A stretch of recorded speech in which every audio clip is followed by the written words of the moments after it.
sa dugay panahon iyang ihanda.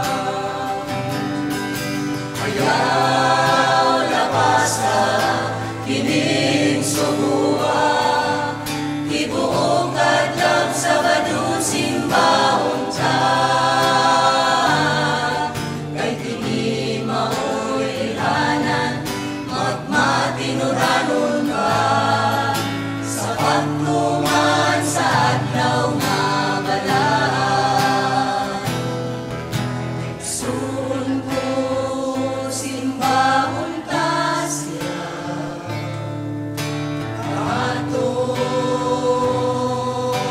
Ginoo.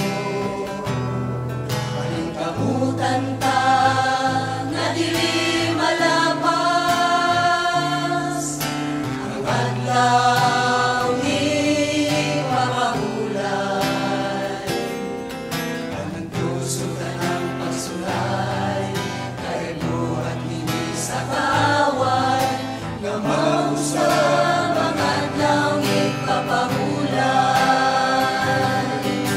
Ayaw lapas na kining subuha, ibuong kadlaw sa badong simbahon ta. Kay kini mao'y ilhanan, magmatinudanon ka, sa pagtuman sa adlaw nga balaan.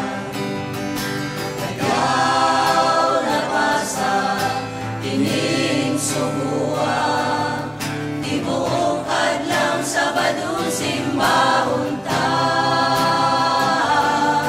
Kay kini mao'y ilhanan, magmatinudanon ka, sa pagtuman sa adlaw nga balaan.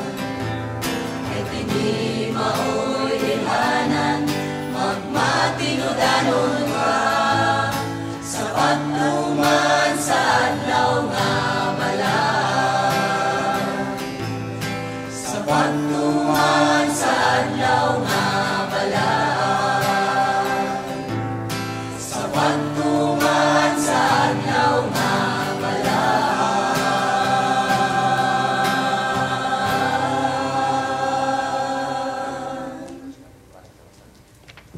That was the Revive Gospel Singers. Aniya sila karon nakigduyog kanato kauban sa Revelation. Sorry.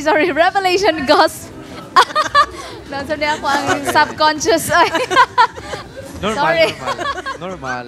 The Revelation Gospel Singers kauban sa Philippine Society of Adventist Lay Musicians and Singers, or the SAMS, and the Salra Society of Adventist Local Recording Artists aron sa pag-promote sa Crossroads 2015 kini ani ay kalambigitan sa Second Mindanao Wide Music Fellowship of May 2015 from 6 to 9 p.m. and Vesper Worship ni siya og May 9, 2015 whole Sabbath from 7 a.m. to 6 p.m. dito sa Pilay Sports Complex, Cagayan de Oro City, with the theme United in Christ and the Bond of Music. So giinbitar kamutanan para maminaw og mutanaw sa Christian Music Live gikan sa mga singing groups throughout Mindanao, from Butuan, Bayugan, Davao Oriental, Davao del Sur, Davao del Norte, Jensan, Bukidnon, Zamboanga, Misamis Oriental, Lanao del Norte, and Cagayan de Oro City with your family and friends. Ang maayo ani is all seats are free. So, ang pagkaon mo ay free, ah? Okay, mga kaigalangan, nag-wonder siguro mo kung unsay nahitabo sa itong mga kaubanan nga tuwa sa Papua New Guinea. Atong tanawon ang usa ka video.